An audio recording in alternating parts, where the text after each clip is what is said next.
Hi everybody, Craig here. Welcome to the start of my very first Age of Wonders 4 playthrough series. I know I'm a little bit late to the party as of the date that this video is being posted. Age of Wonders 4 will have already been out for a few months, so I apologize to my longtime channel viewers for that. For those of you who are joining me for the first time, welcome. I'm a longtime player of Age of Wonders 3. It's one of my all-time favorite games, and I'm hoping that that experience is going to translate into Age of Wonders 4, but that remains to be seen. I really haven't had a whole lot of time to get into Age of Wonders 4 yet, so this is going to mark my very first kind of main entry into playing the game, although I've tinkered a little bit here and there. So I'm very green, I'm very inexperienced, but like I said, I'm hoping that my experience in Age of Wonders 3 is going to translate and help me not get, completely decimated, but that remains to be seen. Now, in terms of starting this game off, I did kind of consider starting with the Fields of Rebirth, which is the beginner scenario. However, my hesitation with doing that is that the difficulty cannot be changed from easy, and quite frankly, I don't really think that would be all that fitting, given that, I'm not completely inexperienced with Age of Wonders as a series, and in particular, having played a lot of Age of Wonders 3, I figured, you know what, I think we can do a little better than that. So, rather than start this initial scenario, I think what we'll do is we'll create our own realm. And if you see here, I think we'll keep it very kind of vanilla. What we're going to do is we're going to play on a continents map, meaning that the different empires are going to share a landmass with maybe like one or two others, but there will be some separate continents separated by oceans. We're not going to have any other effects or other traits for the realm itself, and we're going to have standard player distance. We're going to have 4 players, so myself plus 3 AI. The difficulty, as I mentioned, rather than playing on easy, I think let's just crank it to brutal. Now, this may be a horrible decision, and I might get completely, as I said, decimated, but if nothing else, I think it's going to be a great learning experience. And you know what? I love a challenge, so let's take it on and see what happens. We're going to be playing with sort of Ironman mode, as I always do, meaning that I won't reload or reset if things don't go my way. And so I may end up getting completely destroyed, but hey, I'd rather have a great challenge and get beaten than go in and have it be too easy. So we'll play on brutal. Again, that might come back to bite me in the butt, but we shall see. The turn system, we're going to have classic turns, and then let's just take a quick peek at the advanced settings here. So nothing's going to change on this panel, but if we move over to factions, I think we're going to, rather than have custom rulers, we're going to go with the rulers being auto-generated, meaning that they're going to be left procedurally generated if I leave them to random. And so myself, I'm going to choose who I am, but everybody else is going to be procedurally generated, so we won't really know what we're up against, which will, I think, add to some of the excitement and maybe even the challenge as well. So the other option here is teams. Now, if we enable teams, that would mean that we're in a permanent alliance, or the players that are on the team are in a permanent alliance, and then they're permanently at war with players of the other teams. Now, if I enable this, though, that would mean that a lot of the diplomatic systems will be shut right down. And so I think it would be better to leave this turned off, and that way we can kind of get to experience all of the diplomatic options and everything that the game has to offer. I think that will be quite enjoyable and hopefully, again, give me more learning opportunities. So that's what we're going to do. Let's see. Yeah, and I think then we're going to just choose who we are, but maybe before we do that, we could take a peek at the game flow and the combat just to make sure that that's set up the way we want it. For starting conditions here, this is the amount of resources each player is going to receive and the size of their starting army. I think I'd rather just go normal. And then for world threat, this is going to be the strength of independent armies, how fast they upgrade their strength, and the frequency with which they send attacking armies. I think we're going to go with normal. Victory conditions here, score. Let's see. So we could have everything turned on here. We could have score, expansion, magic, and allied victory. So let's just take a quick peek. So expansion, this is achieved by owning a set amount of provinces through your cities or vassals, or building special beacons and defending them for a certain amount of turns. So then the amount of provinces needed to trigger the countdown is relative to the map size. So that's one way to win. We can have a magic victory, researching tomes, building affinity province improvements, and channeling a game-ending spell over a certain number of turns. We'll keep that one in, and then allied victory means you can win with allies that are on your team. So we're definitely going to keep this all available because I think, like I said, it would be more fun if we can see all the different ways to win and have them all be on the table. Resurgence, I typically keep this off, so I'm going to go with never. Once again, this might be a terrible decision, but for now, we'll keep it at never. Combat, nothing here too fancy. Yeah, I think we're going to leave this as it is. This is just, asking when we want how the tactical battles are handled, so we'll always ask. Let's go back and choose our ruler. So I'm going to be playing as a custom ruler that I've created. Now, I'm, as I said, still very, very new to the game and very inexperienced, so I really don't know if this is a great setup or not, but it's kind of what I gravitated to based on my experience with, knowing my own playstyle from Age of Wonders 3, and also just kind of what appealed to me or what sounded interesting. So again, not sure if it's a great setup or not, but we have Straelak Soulreaper, and his race that he's leading is the human Hollowkin. So if we take a look, he's a wizard king, which means that we get extra mana income. We're going to have additional casting points, as well as the overchannel ability. And I'm going with the Tome of Souls. Again, I really wanted to go kind of towards a Necromancer type character, so we're going with the Tome of Souls. It's going to let me harvest souls from enemies and then create undead, which is exactly what I want. Again, Necromancer was my absolute favorite class in Age of Wonders 3. We're playing as the human Hollowkin, and the traits that I've chosen for them are Bulwark, which means that we have this defense mode that's going to grant, or excuse me, the standard defense mode is going to give us extra defense and extra resistance. I think that's going to be really useful. I tend to play a little more conservatively, at least I did in Age of Wonders 3, so that sounded quite appealing to me. And then defensive tactics sounds like it's going to pair nicely with that, where we're going to get that bonus if we're standing next to other units that have defensive tactics. For culture, we're going with dark. Again, this seemed kind of appropriate for our Necromancer style. We're going to get extra knowledge from certain things. We're going to have the alignment, negative side of things. And then we're also going to have Cull the Weak, which will play into being able to weaken units and then get a benefit, which we can go into further, but I don't want to belabor this point too much. For our societal effects, we're going with Scions of Evil. This is giving us extra draft and empire gain with Imperium resource, as well as additional evil alignment. It's benefiting our shock and shield units. And then Runesmiths is going to help us with unit enchantment and also boost our shield and polearm units. So I think that's a pretty decent build, at least for what I'm going to start with. And then my ruler is going to start with a lightning orb, a mount, and Magecraft 1. And that's provided by starting with that lightning orb. So again, I really don't know if this is a great build or not, but it's what I gravitated to, and we're going to start with that. So we're going to be playing as Straelak Soulreaper. We've gone over the other game settings, so I think we are ready to go here. So let's confirm that. And we're going to start with the traveling to the realm here. So as I mentioned, I am very, very inexperienced with Age of Wonders 4. So I'm probably going to make plenty of mistakes and not know exactly what I'm doing. So please feel free to leave comments, suggestions, advice, criticism, whatever it might be. Let me know what you guys think as I'm going through, because those tips and suggestions are going to be extremely valuable. And hopefully we can all get something out of this. We can learn the game a little bit together, and obviously hopefully have a good time doing it as well, and a great experience for you guys. Okay. So here we are, Straelak Soulreaper, a new ruler emerges. Explore your surrounding and expand your domain. Prepare to face your rivals and become the master of this realm. Your choices will shape the new Age of Wonders. So we're starting with our Tome of Souls, and we have all the benefits that I've already talked about here, so let's get going. Now, our starting magic, we have Ice Shackles, target enemy unit and one other unit within 2 hexes. You're going to take frost damage and become slowed. So slowed means that you have less movement. And then Soulfire. Target enemy unit sustains 10 frost damage and 10 fire damage. Adjacent enemy units are dealt 50% of the damage. So there's kind of like a main effect and then a splash effect on units nearby.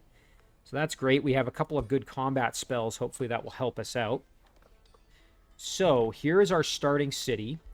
And let's see what we've got for starting units. So we have Straelak himself, and then we've got a Knight Guard, which is a polearm unit. And then we've got a Warlock. This is a tier 2 casting unit. It's a battle mage, technically. And then we've got a couple of shock units, which are our dark warriors. And we've got a pursuer, which is a ranged unit that has a bow attack.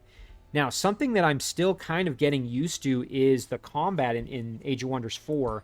And again, I'm still very, very new to it. But if we take a look, not every unit has the ability to retaliate. So when they get attacked, they may not actually be able to fight back, which is still kind of something I'm not as used to. So, for example, here we have melee strike with our Night Guard, but with our Dark Warrior, we just have charge strike.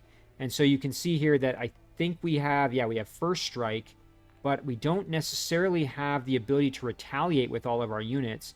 Another thing that's kind of interesting is that if we go to our archers here, they don't have a melee attack of any kind. So that's very different from Age of Wonders 3, where pretty much every unit, with a few minor exceptions, have some kind of melee attack. So you definitely have to change the way you think about how you use your units. And again, we'll kind of dive into this more as we get into the combat. But enough of my yakking. Let's see what we've got going on around us.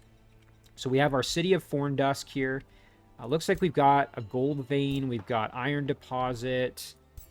I see a production stash over there. We're going to try and get over to that so we can get some extra production going early. That's going to be very useful for us. We're going to set production here. So now, again, I'm still not super familiar with all the different structures and what they lead to, but I know that in Age of Wonders 3, I often would go for the production-based structures first to try to then give me more production capability to produce other structures more quickly. So I'm certainly leaning towards a workshop. The production income, again, production, every turn production is spent on the first structure in the city's production queue, and leftover production becomes surplus. So I believe this is like how much of your... Yeah, here you can see it right here. So how much you're able to build or apply per turn. So if we can increase our production capability, that's going to speed up how quickly we build everything else. At least that's my understanding. And you can see it right here. So the storehouse, for example, costs 130 production. We have 23, so I guess when you do the math, that's going to cost 6 turns. So I definitely am leaning towards the workshop, at least to get started. I think that's what we will go with first. Now, we can also work on something else in this additional production queue. So we've got the workshop there, and then we can also perhaps start working on a warrior. That wouldn't be the worst thing ever. Now, this is going to take our draft. We could also maybe do a skeleton. I know that we can eventually get access to... I believe it's a bone golem or something like that we can combine skeletons into. So that might not be the worst idea. We start off with 30 souls, so I think I'm going to do that. I think I'll go with recruiting a skeleton initially. Again, they cost mana as upkeep rather than gold, so that's important to remember. Yeah, let's do it. So we'll start working on the skeleton there. That'll use up our draft. And then we can continue working on the workshop, and we'll go from there. So that takes care of our city. Let's do some exploration. Right next to our city here, it looks like we've got a gold stash. So that's perfect. We can use our main army to try and clear that out, which I think would be a great idea for us, at least initially. We could send... Let's see what's guarding it. We've got Lesser Tide Spirit. So is this like a water elemental type unit, it would seem? Yes, it would appear to be. So it's elemental. That means it's immune to bleeding, poisoned, and diseased. It will evolve, so that's fairly standard. Remember back to Age of Wonders 3, for those of you who've played it, that was a great way to end up getting fairly decent Tier 3 units, was to get a lesser version of and then get them to evolve.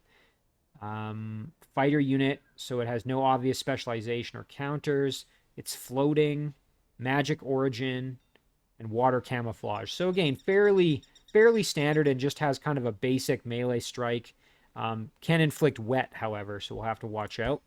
But yeah, just 4 basic kind of melee units. I think we can handle that without too much difficulty. In fact, I'm even going to send my scout over this way to go and see if we can grab that production stash.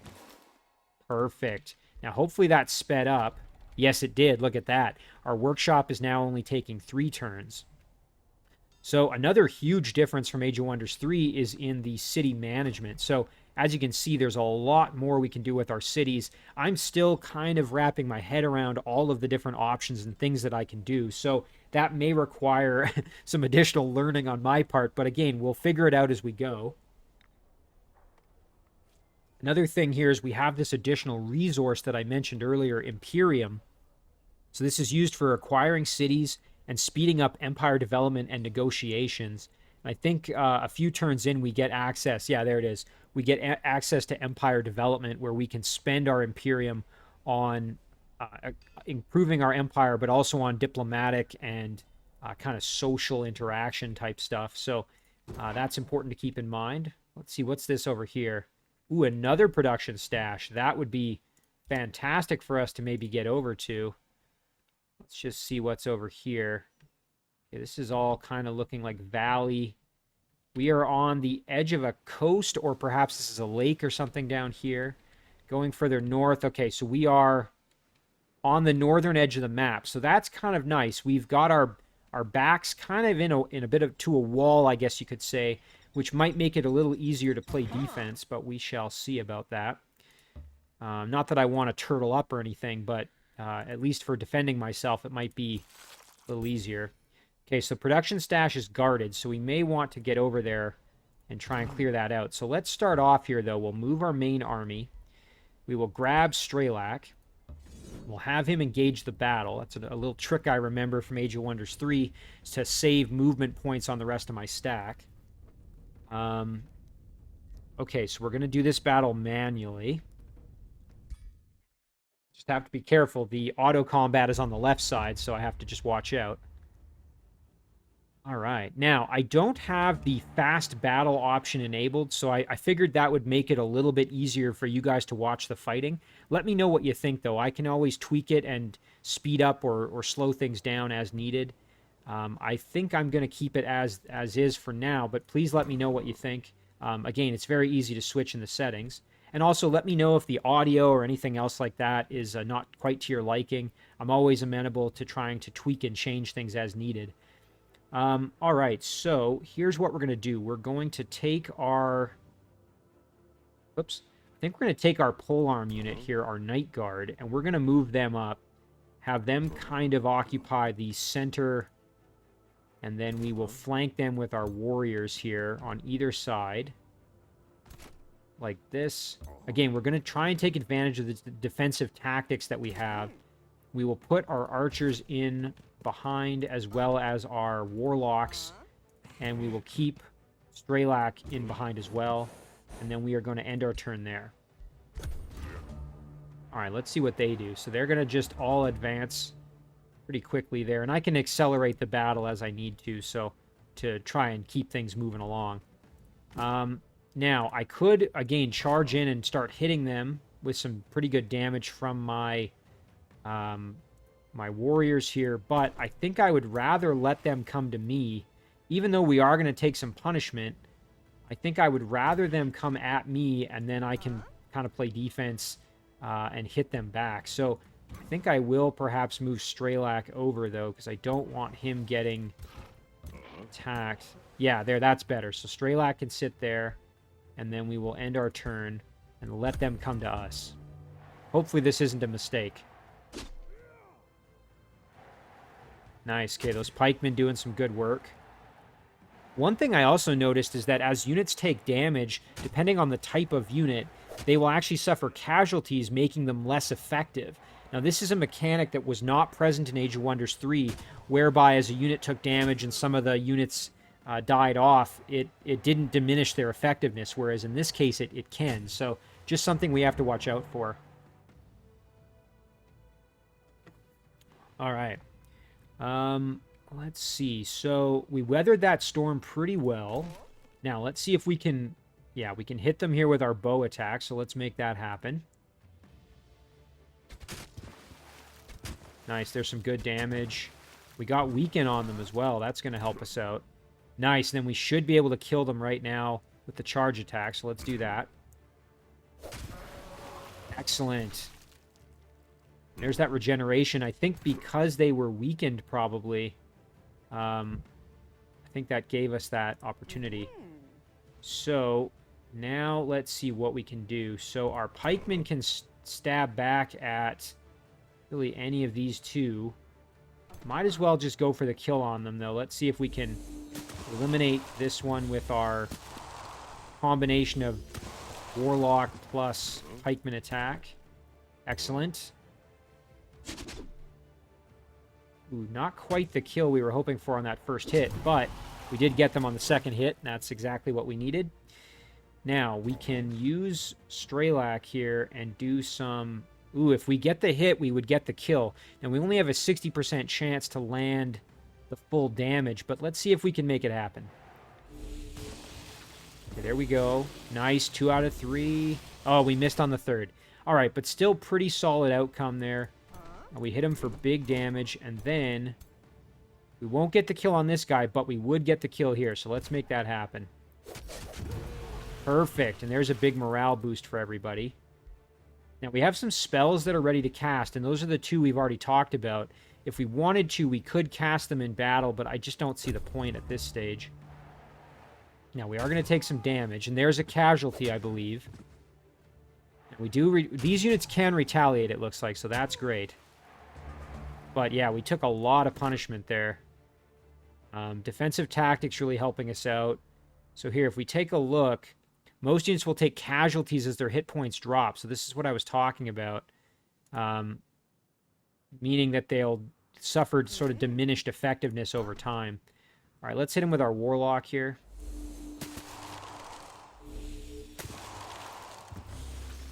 Softening him up a bit. And then our archers have a low chance to hit from back there, but let's do it anyway. Oh, shoot, and we hit our own unit there. Dang it. Okay, well, that's good to know that that can happen. I guess that makes sense. I just didn't really think about it as being a possibility. Well, hey, we learned something already, so that's great. All right, let's hit him with our magic bolt. Nice, okay, and there's the kill. Well, hey, look at that. Our first battle, and we've already learned a pretty important lesson, which is that we don't want to stand in the way of our ranged units as they're doing damage. All right, so we took them all out. We didn't lose anybody, although we did suffer casualties with this Dark Warrior. So that's not ideal. We got 8 souls for that. That's pretty good. Now, let's see what else we can get up to here. I think that's going to be it for... Well, we can't do any more scouting, so now the question is, do we want to explore further this way, or do we want to take advantage of what we know is over here? And really, I think it's better to go for what we already know is here, which is this production stash. So let's see, it's guarded by Floral Stinger. This is a plant skirmisher unit that has poisonous spores, and there's also an entwined thrall. Looks like a unit that's been kind of possessed by the plants or something like that. So let's group back up. We can head over there, and then that will be where we stop for the time being. Now, what do we want to research for a spell here? We've got Enchanted Crow Companion. This is a unit enchantment that will buff our scout units, give them extra vision range on the world map. Soul Collection. This is a sustained world spell, so we'd cast it and then have upkeep on it. And actually, it costs gold to upkeep, believe it or not. That's kind of interesting. And it means that you gain extra souls as income. And then the other option is the Bone Golem, which was I think what I was mentioning, that you can combine skeletons. Fusing 2 skeleton units. So I think I'm going to go for this because I would like to have access to them. And once I've created a couple of skeletons, I can fuse them into a Bone Golem. So let's work on that to start with. All right, and I think that's going to be a great place to end our first turn. So hopefully not too bad, but we shall see what happens next here. Boy, I must say I'm so excited to be finally playing Age of Wonders 4, but I am a bit nervous too because I really, I don't know fully what to expect, and I don't know how badly these brutal AI are going to stomp me. So we're just going to keep on our toes and do our best here. All right, so we are now into our next turn. So let's see what we can get up to. Our scout can perhaps do a little bit more work for us. That extra vision wouldn't be the worst thing ever on our scout, because really not knowing where we're going is quite unpleasant. Let's jump over here and just see. Okay, so we've got a road that we can follow with lots of structures to clear, lots of resources. So I'm pretty happy with where my hero is heading at the moment. Or my leader, I should say. So we'll head over here. We'll grab Straelak, and we will send him... Ooh, now this battle's a little higher risk, though. That's not amazing. We've got a 411 party strength. Now, if we take a look, let's see what these... Yeah, these Floral Stingers, so they are Tier 2 units, meaning they're a bit stronger. They have a melee attack. They have Poisonous Spores. Target enemy unit is dealt damage. Demolisher. Damages fortified obstacles. Poison. Base 90% chance of inflicting poisoned. And that means that you're going to sustain 8 blight damage each turn. Ooh. Now that's the benefit of having undead units. They wouldn't be affected by this.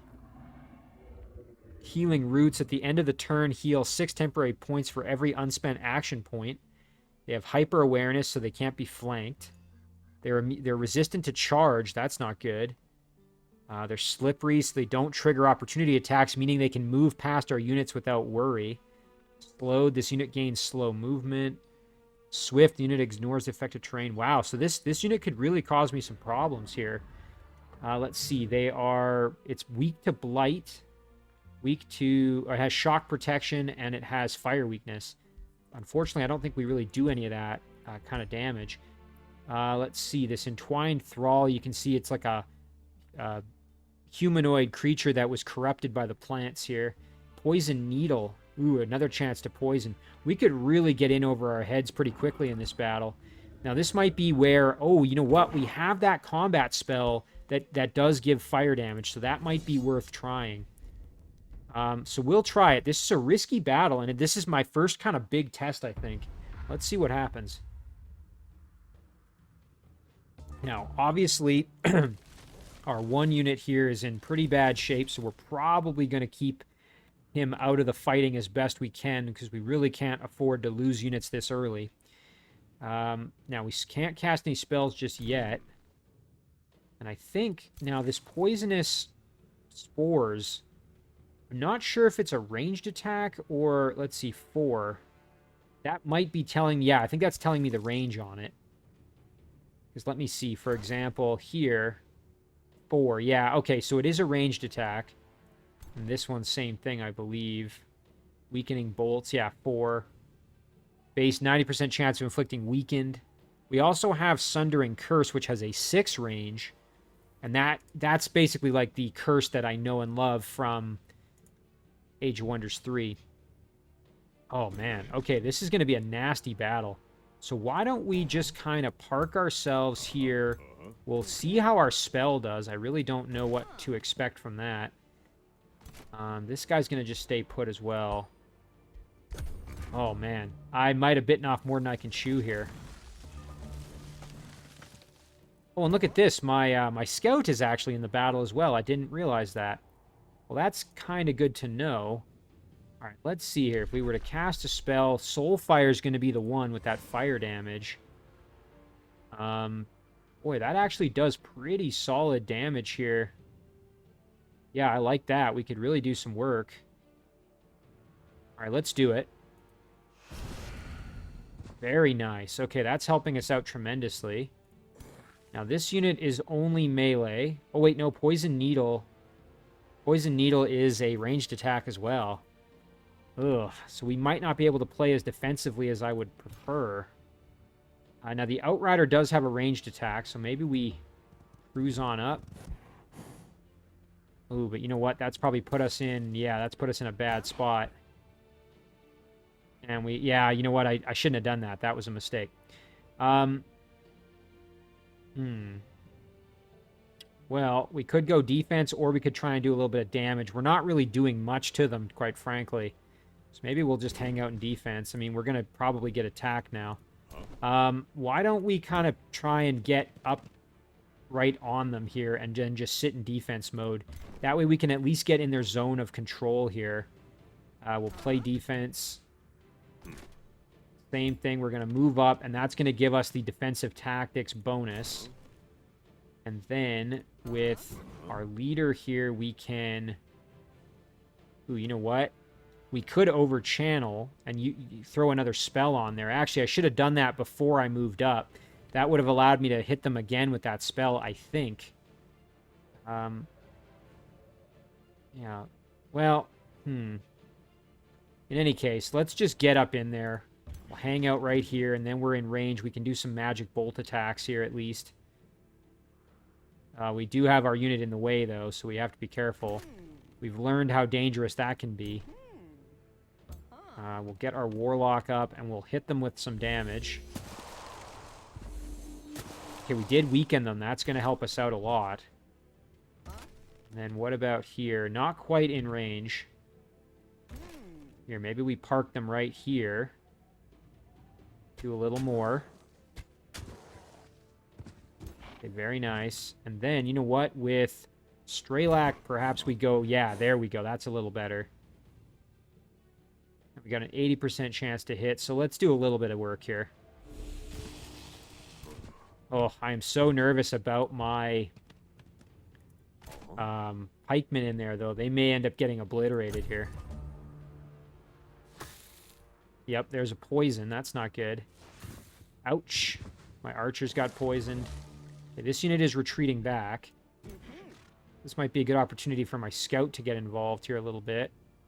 You know what? Let's soften them up if we can. There's some shots. Okay, nice. Good damage there. Not quite the kill, but pretty good damage. Now, for spell casting, let's see. So this is costing 10 mana and 10 of our combat casting points. Now, I'm just trying to see. Okay, here's our combat casting points up at the top. So we've still got a little bit left. So we're good there. We can definitely go nuts with it. So let's do some Soulfire here. Yeah, there we go. We've got them in a good spot. We can get the kill and whittle them down that much more. Although, you know what? Maybe it'd be better to wait. You know what? Let's do it. Let's take advantage of it. I'd rather play this one safe and go for the kill. There we go. Okay, excellent. And now it's just a matter of cleaning up these two big boys in here. So we can get the kill pretty easily on this first one with our pikemen. The only question is going to be... You know what? Let's get up closer and soften them up just a little bit. That might reduce the retaliation, perhaps. Let's see. Yeah, there. That's good. Perfect. I noticed the poison was removed. I'm not sure if that's because the offending unit that caused it is dead, or if that's just an effect of them kind of getting in there in melee. I really don't know. Okay, there's some good damage. Very good. And then we can grab our warrior and go in and get the charge kill here. Although that charge is blocked. Perfect. Okay. Very, very nice. So we did spend a good chunk of our casting points, and we did use some mana there, but I think that was worth it just to ensure that we got through that battle without losing anybody, and we made it through kind of cleanly, or at least as cleanly as we could. Okay. Now, I do notice there's also the option to retry battles when they don't go well. I don't think I'm going to be taking that option ever, because it kind of goes against the Ironman mode that I was talking about, where I want to play without any resets, or, you know, if things go poorly, I'm not going to reload the save. That's how I play all of my series, and so I'm going to stick to that and not use that option, even if things go horribly for me. Because, as I said, I do like a challenge. All right, so that's pretty good. We've managed to clear that out without too much difficulty. What's over here? We've got a tranquility pool. This is an structure that can be annexed. It does give us magic material. Excuse me. Let's see. It would give us researching spells costs 10% less knowledge. Boy, that could be pretty useful. We'd have to annex it, though. It'd have to be in a province that we have access to that. So why don't we just keep moving on down the road? If nothing else, we can clear out the enemies and then grab those additional resources. Okay, so there is units that are guarding just a pasture. That's a resource node that could be annexed. Let's see. So we've got a wild speaker, aggressive rodent, mounted support unit. And then we've got a couple of slither hatchlings. These kind of remind me of those draconian hatchlings from Age of Wonders 3. I wonder if they evolve. It's considered an animal. It's a dragon. Yeah, and it will evolve. That makes sense. Okay. So, let's just head on over. We can go for this structure first. Nice, we finished that workshop. That's perfect. Alright, so now we have to decide what to do next. So let's think about that. Build structure. So now we've got access to the stonemason. We've got access to the blacksmith. That would unlock the armory. But you know what? We might want to, now that we've got a little bit more production income coming from that, the structure we completed already. How do I take a look? I'm trying to remember how to see what we've already built in the city, but let's see here. If we were to go with the next option, I mean, these structures now can be built in 3 turns, which is pretty awesome. So maybe we go with, let's see, experimentation chambers. This would give us access to knowledge and gold. Would give us the underground laboratory, which again, knowledge and gold. Versus the shrine is just going to give us straight mana income. That's going to be important as we start getting more undead. So we probably will build this eventually, but maybe not right this second. The storehouse would help our city grow faster, that's for sure. So that could be useful. I think we'll go with the library just for the knowledge income at this point. You can kind of see each symbol gives you what the main thing it's doing for you is. So the blacksmith is giving you draft income. The experimentation chamber is more so for gold. Library is going to give you knowledge, shrine for mana, and etc. That's kind of helpful. Yeah, let's go with the library. We'll get that going. We leveled up our ruler, so that's very, very good. We can give Cull the Weak to the hero if we wanted to. Grim Executioner gains 3 fortune. Okay, so you get higher critical chance. It stacks up to 5 times. Sprint is kind of equivalent to what it was before, it looks like. Sprint always hits. Yeah, okay, so for 1 turn you get extra movement, and you're slippery. You can move past zones of control, things like that, without worrying about anything hitting you. Magic attacks gain 80% damage until the end of next turn. Channel Power always hits. Lightning Evoker deals damage to enemy target enemy unit and 2 others within 3 hexes. Sundered Resistance and Electrified. Oh, here we go. Soul Collector. What's this? Base 90% chance of inflicting Soulbound. What does that do? Souls gained from killing this unit are increased by 2. Now that could be useful. Restore. Now this is an ability that wouldn't be bad to have. Heal 10 temporary hit points and give the unit regeneration. And it removes negative status effects. I quite like that. Less upkeep for units that are in your stack. You know what? I think I'm going to go with Restore. Yeah, that's going to be helpful. That way, if a unit takes a ton of damage, I can at least give them a bit of temporary hit points to give them a fighting chance. So we will confirm that. And then we're going to close this off. All right, so that's going to do it for our turn. So we'll just end it there. Now, I do believe that our Empire development is going to... Yes, it does. Okay, so here we are, day 3. So let's take a look at our Empire development. So we're getting a lot of Shadow Affinity, so we're getting 5 income per turn. So very shortly, we're going to be able to start working our way up the Shadow Affinity tree. We are getting a little bit of Materium Affinity, but not enough to really make a huge difference. Although, we might be able to grab at least a couple of these as we move on. If we take a look here at Tomes, Dark, General Research, and Tome of Souls, that's what we have so far. So that's that. So for now, not a whole lot we can do. General income, we're getting 6 per turn. So we're going to want like seafaring and things like that. So we'll definitely work on that as we go. All right. So if we grab our main army here, why don't we head over? Now, this is going to be a little bit tricky. We've got these storm scale serpents. They are statically charged, meaning that I'm assuming they have like kind of static shield. Is that what that is? Let's see. Yeah, when a unit is hit by a melee attack, the attacker sustains 4 lightning damage. When unit is hit by... Okay, so yeah, it's basically like the static shield. Although it doesn't look like there's a chance to stun, thank goodness. But you will take damage just for hitting these guys. That could be pretty nasty.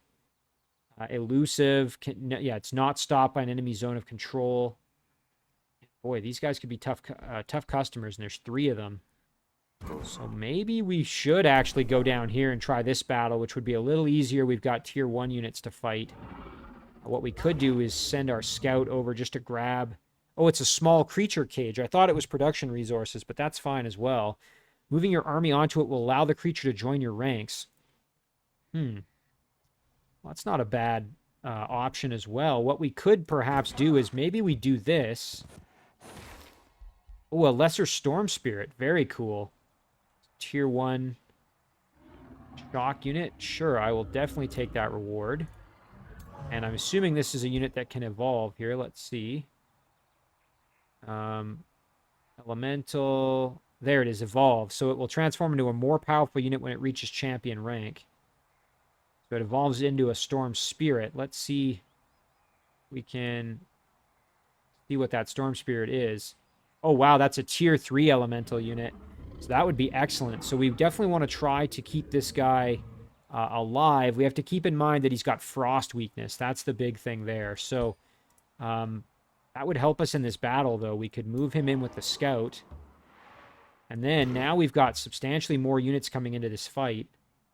So we've got 71, 417. This is 245. So hopefully we can handle this pretty well.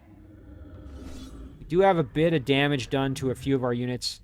Our Dark Warrior here is still in kind of rough shape. But I think if we handle this manually, we should be fine. Again, we can always cast more of our spells in battle if necessary. I do have to be cognizant of my mana. I don't want to, go too crazy with it. Another thing I can do as well is I can bestow temporary hit points and give the unit...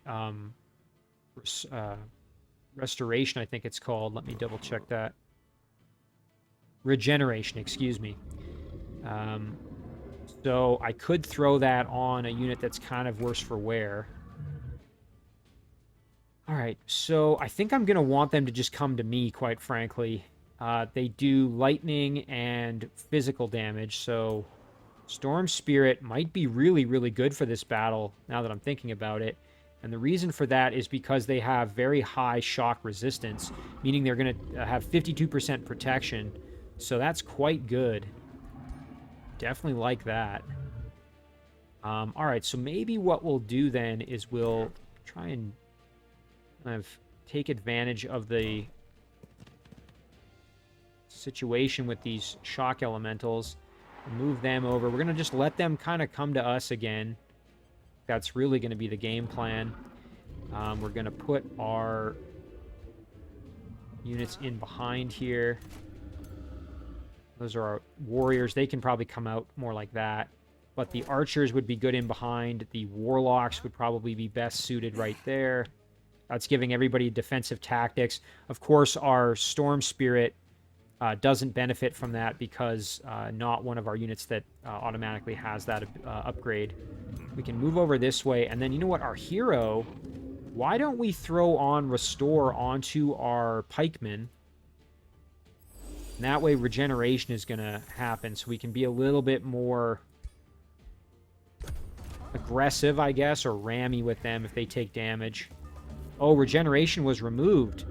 Oh, shoot. So that Wave of Tranquility, and I didn't pay attention to that. So every 2 turns, all status effects on all units are dispelled. Well, shoot, I kind of wasted that, I guess. Oh, well, it is what it is. Okay, this guy can't get to us yet. Now, these two can, and that's totally fine. Actually, it's just this one. So this is a great chance to kind of just group everybody up, let them get in there, and then we can blast the heck out of them. Okay, we'll end it there. Yes. Here we go. Ouch. Yeah, we still took some pretty good damage from the physical side of that attack.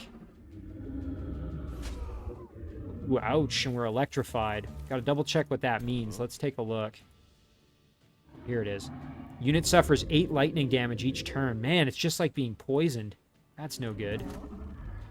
Okay, well, we got this one coming up behind us. We're gonna have to really try to protect our flank now.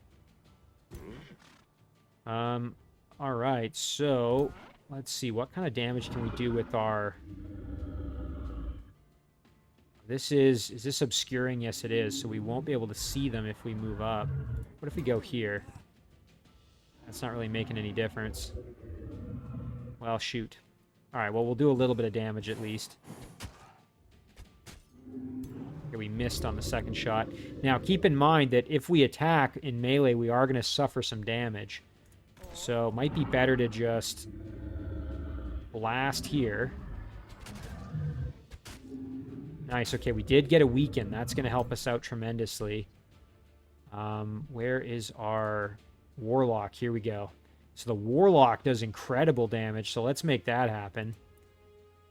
These units have frost weakness. Very, very good. Oh, that's fantastic. Okay, that made a big difference for us. Now, I think it would be good... We really don't want our Dark Warrior getting killed off, so... We may actually need to retreat him all the way back here, just so that he's out of harm's way. And we'll turn him around, and we'll put him in defense mode. Now, as for Straelak, we can probably just let him have it, really.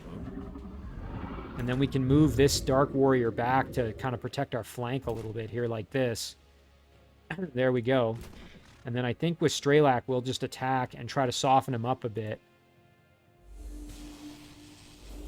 Of course, he's resisting some of that damage, I think, but at least we were able to put a bit of work in.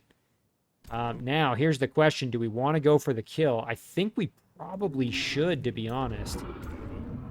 I might regret it, but let's do it. We are going to suffer, you can see in the retaliation, we are going to take some punishment, but I think it's going to be worth it, so let's make it happen.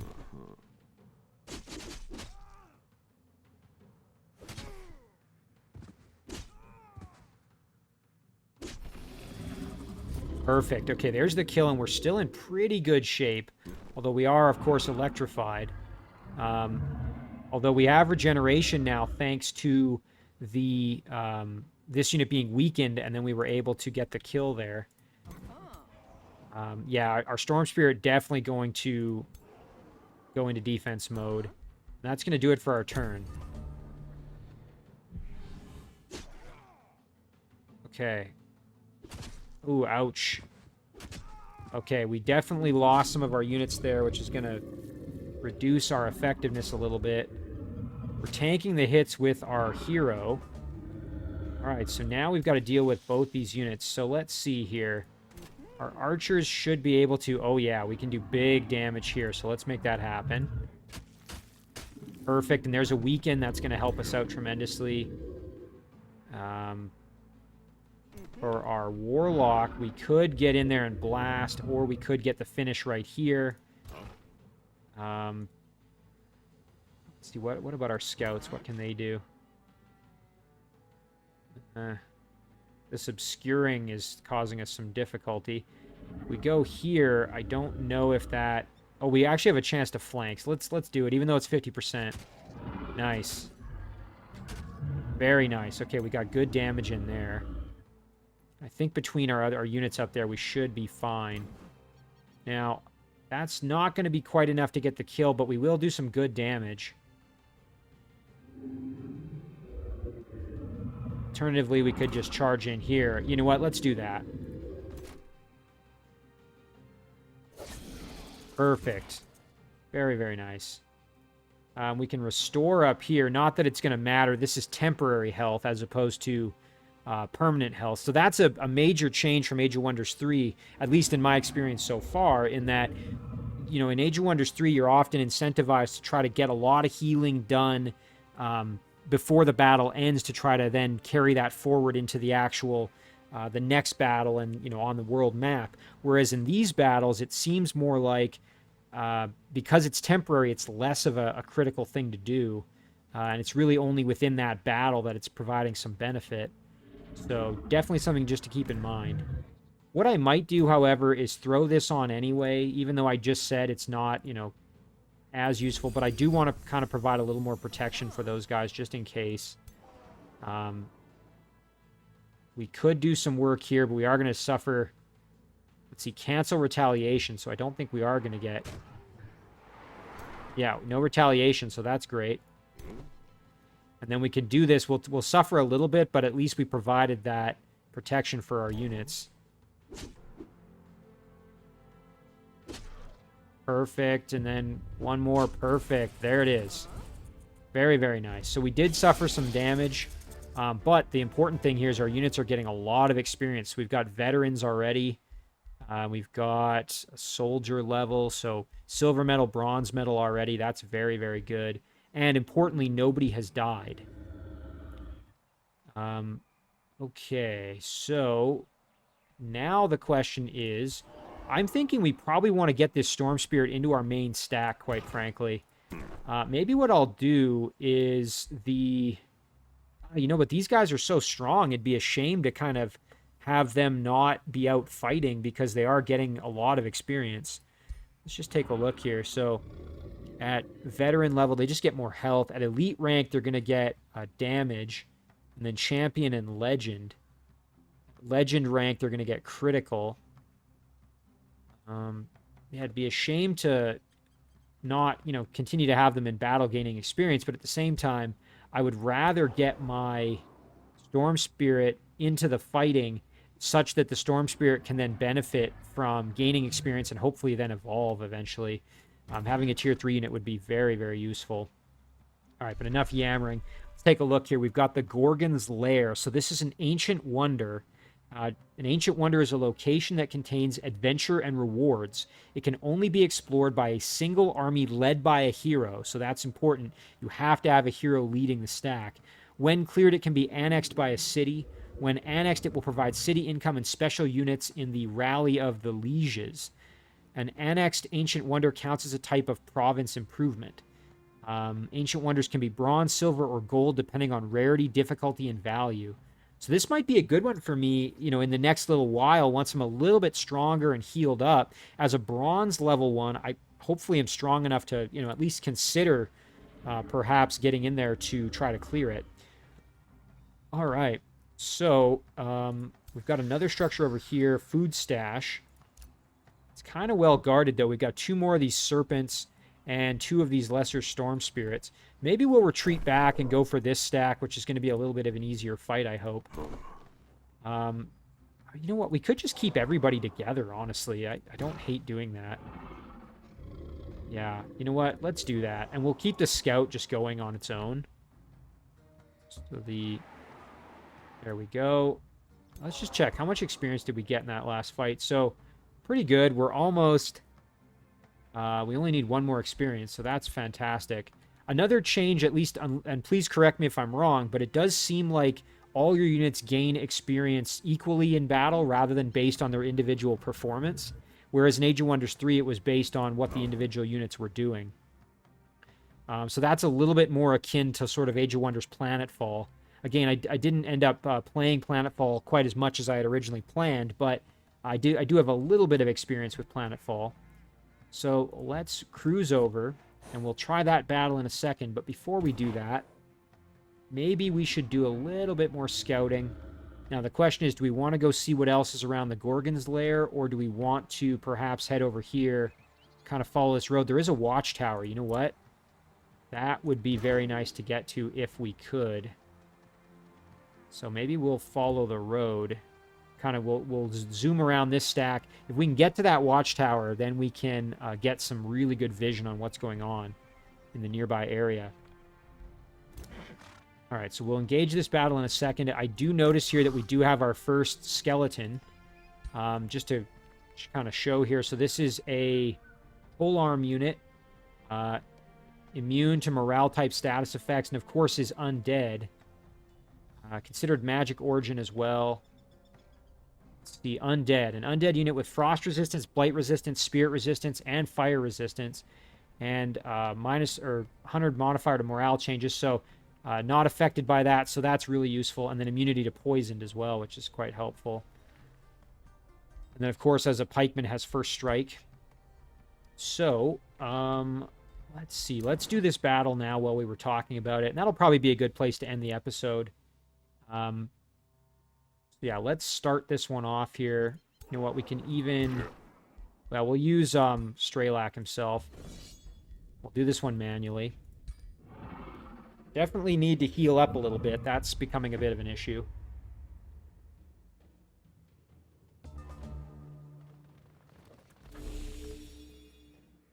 Okay, interesting. So it looks like there is from the...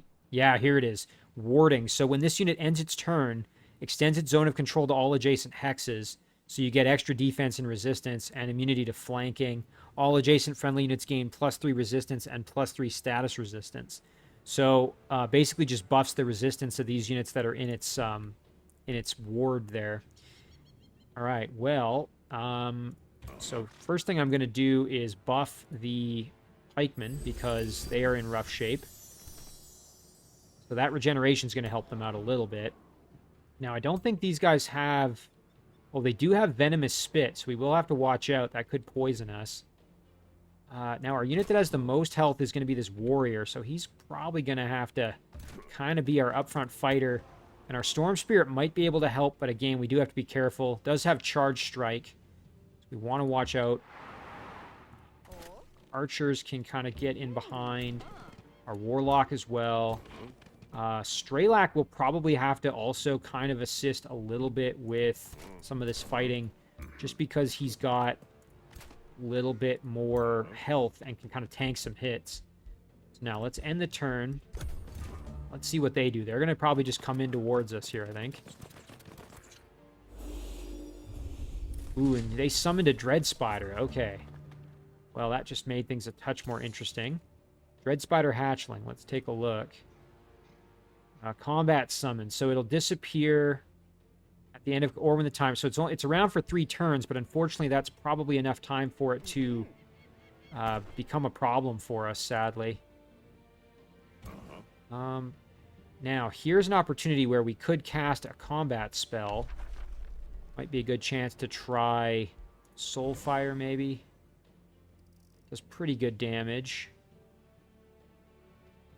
What else we got? So the other option is Ice Shackles.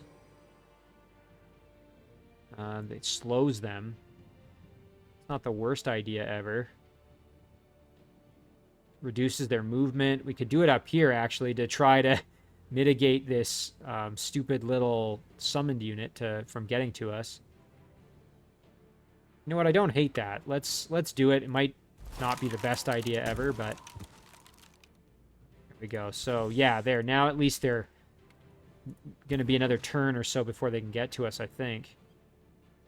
All right, and we will put Straelak up front, even though it means he's going to probably take some damage. Let's end it. Actually, hang on. Before we do that, we will turn him to face his attackers, and then I think we're going to just end it there, let them come to us. Now, they're almost certainly going to poison spit us.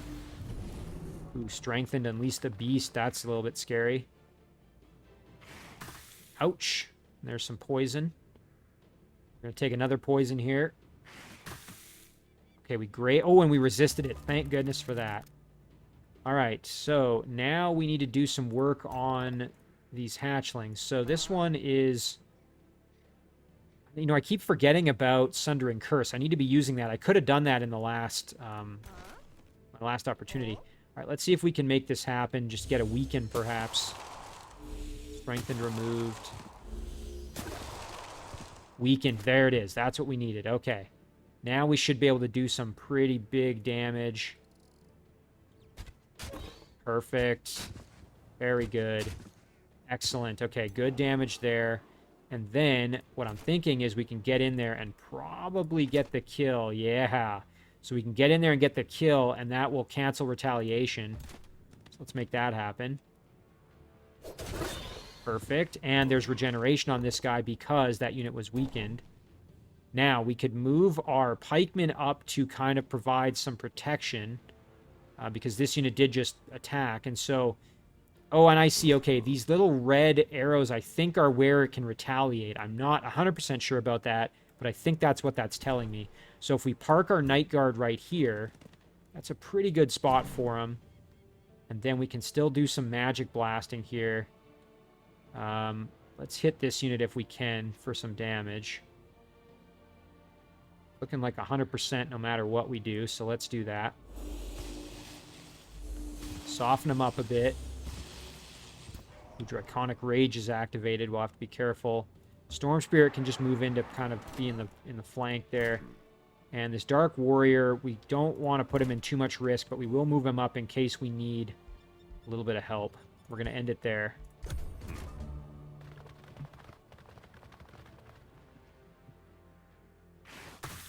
Okay. Ooh, and Straelak was poisoned. Our pikemen fighting against these spiders. Oh, they removed the regeneration and they poisoned us. That's not good. Okay, the support unit's coming in as well. Ooh, thankfully that grazed us, despite it flanking. All right, here's a great opportunity where we can do some big damage. Probably get a weaken as well. Yep, there it is.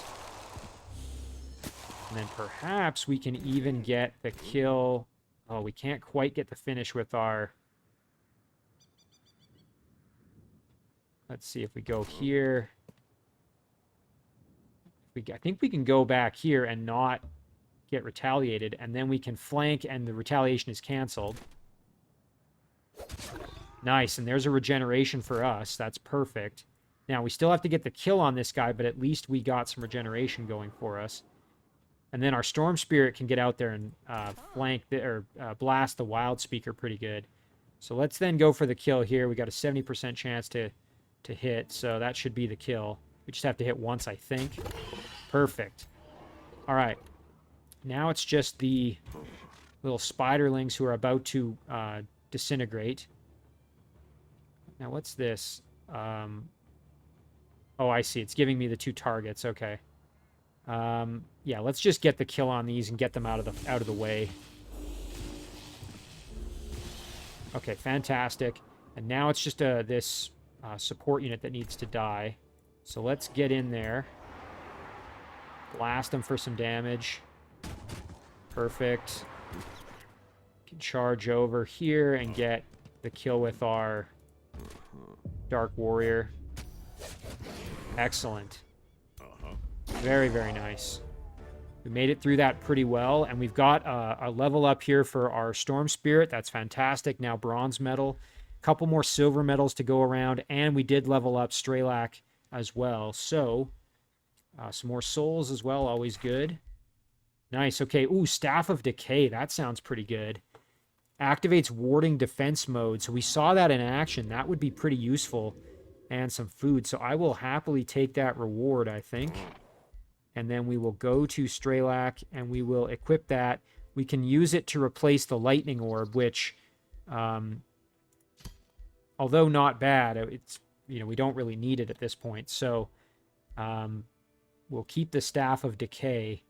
That's excellent. So single magical attack at target unit with Death Blast, a chance to inflict bleeding and decaying, and then also our standard quick stab.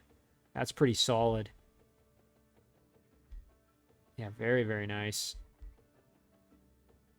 Disable slots. Oh, but this disables the mount. Ooh, that's interesting. Yeah, so we would lose our horse. Very fast movement, the cavalry unit type. You know what? I'm fine with that. I actually think it's probably better to have him with the staff than it is to have him on the mount. Yeah, the horse doesn't really provide a ton of additional benefit. So we've got our level up. Let's apply this, and then I think we will call it an episode. We've got channel power. We've got the ones we had before. Soul Collector we had last time. I wouldn't mind... Yeah, I wouldn't mind, like, defensive training. Experienced leader. That would be very good. Like, some of these would be great. So I think we'll save the point. We need 2 skill points for a lot of these. Learn one more... learn one more support skill to unlock. Excuse me. So we will have to do that. So I really think I'm going to focus on him being more of a support hero. I'm just looking at what some of these other ones are. So yeah, these are more straight up fighting, battle magic, warfare. Oh, killing momentum. We know how that works from Age of Wonders 3. Regains 1 action point when killing another unit. Yeah, I think we're going to just go for the support here. So let's maybe do Inspiring Leader. And then next level up, we can do maybe defensive training or something like that. All right, very cool. So we got that new staff, although we did have to give up our mount, which is unfortunate. But, hey, I think probably worth it. And then, you know what? Let's head over and we can clear this out, hopefully. We've got an Inferno Hound and a Vampire Spider Hatchling. So that's where we're going to head next. Now, we did lose a lot of our movement potential, though, with our loss of the mount. So that's probably where we're going to leave it. So let's just zoom out here. Here's Forndusk. So there's the map so far. And as you can see, we are at the kind of center north part of the map. It's nice because at least we know there's nothing further north of us, really. We're not going to get ambushed from up there, but we still have no idea where any of the enemies are at this point. So hopefully not a bad first set of turns there. We're going to save this one. We're going to call this... We're going to call this First Series Episode 1. Well, as always, guys, thank you very much for watching. I really do appreciate it, and I'll see you in the next one.